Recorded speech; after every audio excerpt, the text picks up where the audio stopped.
৩,৫০০ কোটি টাকার বেশি লেনদেন করেছে আর্জেন্টিনা, ফেঁসে যাচ্ছে আমেরিকার গোয়েন্দার কাছে। ইতোমধ্যে শুরু হয়েছে তদন্ত। আমেরিকার মাটিতে বসেই প্রায় ৩,৬০০ কোটি টাকার বেশি অস্বাভাবিক লেনদেন করেছে আর্জেন্টাইন ফুটবল ফেডারেশন। মেসিদের বোর্ডের ওপরে এই তদন্ত নিয়ে আরও থাকছে প্রতিবেদন।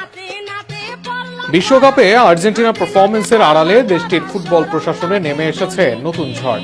প্রায় ৩০০ মিলিয়ন মার্কিন ডলার অর্থাৎ বাংলাদেশি মুদ্রায় প্রায় ৩,৬০০ কোটি টাকা সন্দেহজনক আর্থিক লেনদেনের অভিযোগে আর্জেন্টিনা ফুটবল ফেডারেশন এএফ এর বিরুদ্ধে তদন্ত শুরু করেছে যুক্তরাষ্ট্রের কেন্দ্রীয় তদন্ত সংস্থা এফবিআই।